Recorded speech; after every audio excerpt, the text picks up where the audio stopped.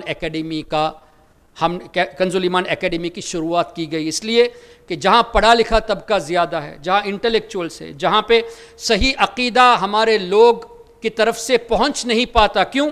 مسجد سنیوں نے بنائی, امام کوئی دیوبندی آ گیا, سنیوں نے مسجد بنائی, امام کوئی وہابی آ گئے, تو اپنے لوگوں کو رکھنے دیتے نہیں. ایسے ماحول میں جب ضرورت پڑی کہ انٹلیکچوئلس کے درمیان عقائد اہل سنت کو واضح کیا جائے اور ساتھ ہی ساتھ اعمال کی بھی اصلاح کی جائے, تو الحمدللہ کنز الایمان اکیڈمی وجود میں آئی, جس کے لیے جناب حاجی الطاف صاحب اور ان کی اہلیہ محترمہ نے بہت محنت کی, اور بہت مشکل سے ایسے ہیرے ہم کو ملے.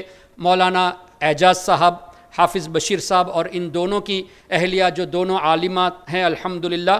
اور اس طرح آپ کی بہنوں کو عقائد, مسائل اور درس نظامی بھی شروع کر دیا. اس انداز سے پڑھاتے ہیں کہ الحمدللہ بڑی خوشی ہوتی ہے کہ ہم نے تبدیلی یہاں دیکھی ہے. تو کنز الایمان اکیڈمی ہو یا اسی طرح دوسرے مدارس ہو, جہاں جہاں سنی مدارس ہو, وہاں کی اساتذہ, وہاں کے پرنسپلز, منتظمین کے لیے یہ ضروری ہے کہ کوئی بھی سنی مدرسہ ہو اس کا ساتھ دیا جائے, اور ساتھ کسی وجہ سے نہ دے سکے تو کرٹیسائز ہرگز نہ کیا جائے, بلکہ کوشش یہ کرے کہ درس نظامی کے ساتھ جہاں عقائد بھی ہوتے ہیں, جدید اعتراضات ان وہابیوں کے اور اس کے جوابات بھی سکھانے کی کوشش کرے. یہ چیزیں الحمدللہ کنز الایمان اکیڈمی کے ذریعے ہو رہی ہے, دوسرے مدارس میں بھی ہو رہی ہے, لیکن ایک پیغام کے طور پہ کہا جاتا ہے کہ اس کو اور بڑھانے کی کوشش کرے, اس پیغام کو آگے پہنچانے کی کوشش کرے. یہ مت سوچے کہ ہم یہاں کچھ لوگ ہیں, نہیں, آپ میں سے 2 کے ذہنوں میں بھی بات بیٹھ جائے گی تو وہ 20 کو انشاءاللہ سنبھال لیں گے. تو اس اخلاص کے ساتھ کام کریں, آگے بڑھیں, لوگوں کے اعمال اور خاص کر جیسے مولانا اعجاز نے فرمایا حدیث کی روشنی میں, خاص کر عقائد کی حفاظت کا ذریعہ آپ لوگ بنیں, اس لیے کہ حدیث پاک کی روشنی میں اگر کوئی ایک شخص ہمارے ذریعے راہ راست پر آ جاتا ہے تو وہ ہمارے لیے پوری دنیا اور دنیا کی تمام چیزوں سے بہتر ہے. اللہ تعالی ہم سب کے ایمان و عقیدے کی حفاظت فرمائے.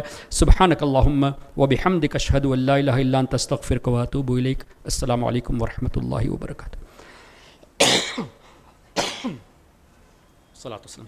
نبی سلام علیکہ یا رسول سلام علیکہ یا حبیب سلام علیکہ صلوات اللہ علیکہ یا نبی سلام علیکہ یا رسول سلام علیکہ یا حبیب سلام علیکہ صلوات اللہ علیکہ انت شمس انت بدر انت نور فوق نوری انت اکسیر وغالی انت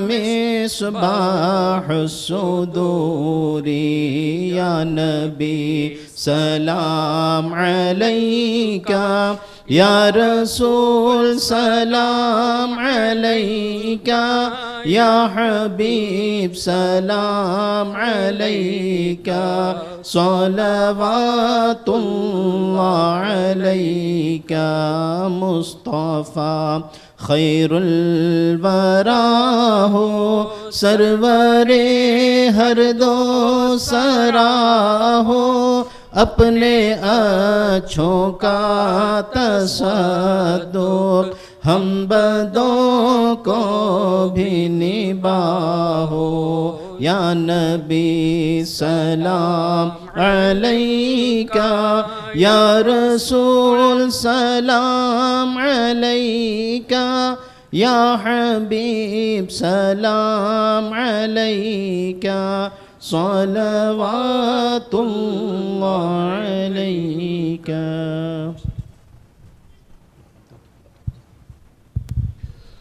صلاۃ والسلام علیکہ یا رسول اللہ، صلاۃ والسلام علیکہ یا نبی اللہ، صلاۃ والسلام علیکہ یا نور اللہ صلی اللہ تعالیٰ علیہ وسلم. یا رحم الراحمین یا رب العالمین، ہم سب کی حاضری کو قبول فرما. مولا تبارک و تعالی ہم سب کی ایمان کی حفاظت فرما، عقیدے کی حفاظت فرما. مولا تبارک و تعالی جو کچھ یہاں بیان ہوا ہے اسے ہم سب کے دلوں میں مولا تعالی پختہ فرما اور اسے دوسروں تک پہنچانے کی توفیق عطا فرما. مولا تبارک و تعالی جو بددین ہیں انہیں رائے راست پر لا مولا. مولا تبارک و تعالی ہمیں اہل سنت والجماعت پر استقامت عطا فرما، ہمارے بچوں کو بھی استقامت عطا فرما. مولا تبارک و تعالی جب تک زندہ رکھ اسلام پر، زندہ رکھ جب موت دے تو ایمان پر خاتمہ بالخیر فرما. مولا تبارک و تعالی ہم سب کے دلوں میں جو بھی جائز مقاصد ہیں مولا تعالی حضور غوث پاک رضی اللہ تعالیٰ عنہ کے صدقے سب کو مولا تعالی پائے تکمیل تک پہنچا دے مولا، امور کو انجام تک پہنچا دے مولا. مولا تبارک و تعالی جن لوگوں نے اس مجلس کا انعقاد کیا ہے مولا تعالی انہیں دنیا اور آخرت کی خوشیاں عطا فرما. مولا تبارک و تعالی ہم سب پر کرم فرما، فضل فرما، رحم فرما. ملک ہندوستان میں بالخصوص سب کو امن و سکون کی زندگی عطا فرما، سب کو امن و سکون کی زندگی عطا فرما. مولا تعالی جو بیمار ہیں انہیں شفاء کامل عاجلہ عطا فرما، جو پریشان حال ہے ان کی پریشانیوں کو دور فرما. مولا تبارک و تعالی جو بے اولاد ہیں انہیں صاحب اولاد بنا، نیک صالح اولاد عطا فرما. جن کی اولادیں ہیں انہیں نیک بنا، والدین کا اطاعت شعار بنا، اطاعت گزار بنا. مولا تعالی ہم سب کی دعاؤں کو قبول فرما، سب کی مغفرت فرما. اللہم ربنا تقبل منا انک انت السمیع العلیم وتب علینا انک انت التواب الرحیم ببرکت ان اللہ وملائکتہ یصلون علی النبی یا ایہا الذین آمنوا صلوا علیہ وسلموا تسلیما. اللہم صلی علی سیدنا مولانا محمد معدن الجود والکرم علیہ وبارک وسلم. صلاۃ وسلام علیک یا رسول اللہ صلی اللہ تعالی علیہ وسلم. سبحان ربک رب العزة عما يصفون وسلام على المرسلين والحمد لله رب العالمين. لا الہ الا اللہ محمد رسول اللہ صلی اللہ علیہ وسلم. عزت کی گل پوشی کی جاتی ہے.